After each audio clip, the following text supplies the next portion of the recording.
ये हम लोगों के नेता आदरणीय राष्ट्रीय अध्यक्ष समाजवादी पार्टी के आदरणीय अखिलेश यादव जी के दिशा निर्देश पर देश बचाओ देश बनाओ समाजवादी साइकिल यात्रा जो 9 अगस्त से इलाहाबाद से शुरू हुई है, यह यात्रा प्रत्येक जनपद की सभी विधानसभाओं में जा रही है और हर जगह जा करके नुक्कड़ सभाएं करके, चौराहे पर चौपाल लगा करके, गांव में जा करके, पर्चा बांट करके और साइकिल चला करके हम लोग इस सरकार की जन विरोधी नीतियों को लोगों को अवगत करा रहे हैं, बता रहे हैं कि इस सरकार की गलत नीतियों के कारण बेरोजगारी बढ़ी है, महंगाई बढ़ी है, भ्रष्टाचार और लूट अपने चरम पर है, कानून व्यवस्था, स्वास्थ्य व्यवस्था, शिक्षा व्यवस्था सब चौपट हो गई। इनकी वजह से संविधान पर खतरा है, आरक्षण पर खतरा है, लोकतंत्र पर खतरा है और इन्होंने सभी देश के सभी बड़े संस्थानों को बेचने का काम किया है। तो आज देश बेचा जा रहा है।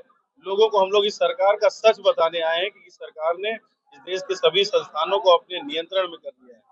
आज हम लोग अपने नेता आदरणीय सूरज सिंह जी के साथ इस गोंडा की सदर विधानसभा में घूम रहे हैं, जहां पर इस मंडी में हमारे नूर मोहम्मद और शिबलू जी ने स्वागत किया है।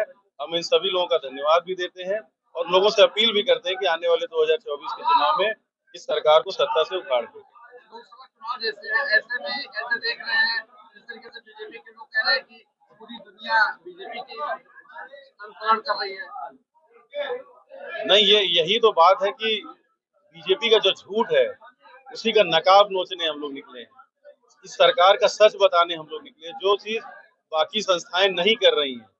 क्योंकि अगर सबने अपनी जिम्मेदारी निभाया होता तो हो सकता है कि भारतीय जनता पार्टी सरकार में नहीं होती, लेकिन भारतीय जनता पार्टी का झूठ प्रचार, विज्ञापन और उसी के माध्यम से झूठ परोसा जाता है, जिसके सरकार का सच जो है वो हम लोगों को बताने हैं। 2024 में समाजवादी पार्टी की क्या भूमिका रहेगी सरकार बनाने में?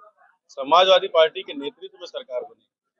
इस तरीके से देखा जा रहा है मध्य प्रदेश में विधानसभा चुनाव में सीटों को लेकर के अभी से ही एक मतभेद उत्पन्न होता नजर आ रहा है। ऐसे में क्या इंडिया गठबंधन के साथ सपा का गठबंधन चल पाएगा देश? ये जो गठबंधन की बात है ये हमारा शीर्ष नेतृत्व सब कुछ तय करेगा, तो बेहतर होगा कि आप आगे से पूछिएगा। हम लोग तो साइकिल चला रहे हैं, अपनी पार्टी की नीतियों के बारे में बता रहे हैं। देखिए, लोहिया वानी के राष्ट्रीय अध्यक्ष आदरणीय अभिषेक यादव जी हम लोग के बीच हैं। इनके नेतृत्व में हम लोग यात्रा कर रहे हैं और ये यात्रा भारतीय जनता पार्टी का जो अनुशासन चल रहा है, जो प्रशासन चल रहा है, उसके खिलाफ किस तरह से Bharatiya Janata party crime graph बढ़ रहा है इस सरकार में, वो आपने देखा होगा। देवरिया हत्याकांड जो हुआ 6 लोग का, वो किसी से छूटा नहीं। हर व्यक्ति उसके बारे में पूरे देश प्रदेश में जान चुका है। जिस तरह से कल एक युवक ने, जो कि गोंडा के युवक था, हम लोग की भी जिम्मेदारी थी, लेकिन सबसे ज्यादा जिम्मेदारी वो सरकार की थी, भारतीय जनता पार्टी की थी। SBI बैंक के आगे वो युवक, जहां पर 24 घंटा रखवाली होती है, जहां पर पुलिस के लोग भी खड़े रहते हैं, उस जगह पर उसने दाह कर लिया और वो जब 90% जल गया तब उसको उठाकर अस्पताल पहुंचाया गया। अस्पताल में एक चादर तक नसीब नहीं हो रही थी जिस समय मैं खड़ा हुआ था। तो मैं समझता हूँ ये सरकार पूरी तरह से विफल है। वकीलों पर जिस तरह से आक्रमण करके उनको कहीं ना कहीं मारा गया, पीटा गया, उसके खिलाफ भी महीने भर आंदोलन चला। ये सरकार, चाहे अनुशासन की बात हो, चाहे कहीं ना कहीं क्राइम ग्राफ की बात हो, चाहे यहाँ पर बेरोजगारी हो, महंगाई हो, भ्रष्टाचार हो, भुखमरी हो, हर मामले पर सरकार फेल है।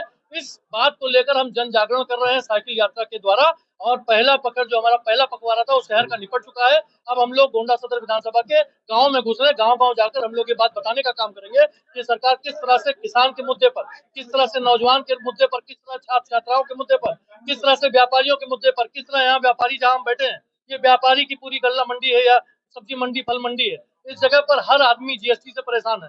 आए दिन इन लोग के ऊपर जीएसटी के अधिकारी आकर फर्जी मुकदमा लिखने का काम करते हैं, परेशान करने का काम करते हैं, इनकी जेब से फर्जी पैसा निकाल कर इनको दोहन करने का काम करते हैं। हम आपके माध्यम से कहना चाहते हैं, नौजवान भाइयों, है व्यापारी भाइयों, आपको अगर वाकई में अच्छा शासन चाहिए, अच्छे नेता चाहिए, अच्छा प्रशासन चाहिए, अच्छी सरकार चाहिए, तो समाजवादी पार्टी और अखिलेश यादव साइकिल विकल्प है, दूसरा कोई विकल्प नहीं। अच्छा, जो युवक है इसको लेकर समाजवादी पार्टी का क्या रुख है, क्या कोई प्रदर्शन आगे करेंगे? देखिए, जिस युवक ने आत्महत्या करने का प्रयास किया, मुझे नहीं पता, कल देर रात तक मुझे पता था कि वो एडमिट है।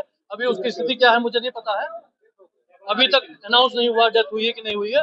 अनाउंस करेंगे तो जानकारी होगी, लेकिन वो जिस हिसाब से डॉक्टर ने हमसे कहा कि 90% मरण है, 90% जला हुआ आदमी बच नहीं सकता है।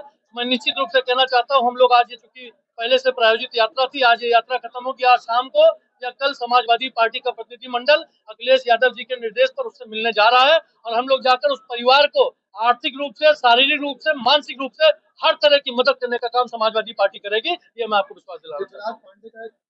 है वो वायरल हो रहा है, कैसा पत्र? जी हाँ, मैंने सुसाइड नोट देखा है। उसमें वो लड़का जो है वो कोई पानी का प्लांट लगाना चाहता था और उसने मुख्यमंत्री जी को भी पत्र लिखा था। उसमें और बहुत सारी बातें लिखी, वो जांच का विषय वो सही है या गलत है मुझे उसकी जानकारी नहीं है, लेकिन मैंने पढ़ा जरूर है। मैं ये कहना चाहता हूँ कि आज युवा ग्रेजुएट होके, पोस्ट ग्रेजुएट होके, उसने पीएचडी कर रखी, उसको नौकरी नहीं मिल रही। युवा सेंटर पे जाता है, 1 घंटे पहले पता चलता है कि परीक्षा निरस्त हो गई क्योंकि पर्चा वो जो है लीक हो गया है। मैं समझता हूँ कि आज हर वर्ग परेशान है। इस वर्ग ने ठान लिया कि आने वाले समय में अखिलेश यादव विकल्प है। अखिलेश यादव ने 2012 से लेकर 2017 के बीच में गोंडा जनपद को बड़ी बड़ी सड़कें देने का काम किया। जिस गल्ला बंडी में बैठा उसके सामने पॉलिटेक्निक बनाया गया, इंजीनियरिंग कॉलेज बनाया गया है, इसको भी देने का काम आदरणीय अखिलेश यादव ने किया था। ये सामने जो लखनऊ से उतरौल तक की 50 किलोमीटर की सड़क है, इसको भी देने का काम आदरणीय अखिलेश यादव जी ने किया था। आज गोंडा का एक एक नागरिक जो लखनऊ तक जाने का काम करता है, वो 4 लेन की सड़क बनाने का काम आदरणीय अखिलेश यादव जी ने किया था। गोंडा से बलरामपुर तक 2 लेन 4 सीसी बनाने का काम आदरणीय अखिलेश यादव जी ने किया था। गोंडा में 56 बड़े पुल का निर्माण कराने का काम आदरणीय अखिलेश यादव जी ने किया था। गोंडा में 68,000 बच्चों को लैपटॉप देने का काम आदरणीय अखिलेश यादव जी ने किया था। गोंडा में 70,000 महिलाओं को समाजवादी पेंशन देने का काम आदरणीय अखिलेश यादव जी ने किया था। गोंडा में लगभग 7200 की संख्या में लोहिया आवास देने का काम आदरणीय अखिलेश यादव जी ने किया था। और मैं समझता हूँ गोंडा में हमारी सदर विधानसभा में लगभग 24 गाँव को जनेश्वर मिश्रा गांव घोषित करने का काम आदरणीय अखिलेश यादव ने किया था। आज कोई सड़क आप चले जाएंगे सब टूट चुकी है। किसी सड़क का रिन्यूअल होना था, रिन्यू नहीं भी हो पाई है, रिन्यू होने की जरूरत है। ये सड़क भी टूट रही है। मैं समझता हूँ ये सरकार हर मामले में विफल। सूरज जी, जैसे आप गांव-गांव साइकिल को लेकर जा रहे हैं, क्या है साइकिल लोकसभा दिल्ली तक पहुंच पाएगी? निश्चित रूप से साइकिल का संदेश 2024 के लिए है। और समाजवादी पार्टी, आपने पूछा कि क्या इस सरकार का नेतृत्व करेगी, मैं ये जरूर कहना चाहता हूँ जिस प्रकार से तीसरे मोर्चे की सरकार में माननीय मुलायम सिंह यादव हमारे श्रद्धेय नेताजी ने नेतृत्व करने का काम किया था, कोई भी सरकार इस बार बनेगी तो आदरणीय अखिलेश यादव जी की अहम भूमिका होने वाली है।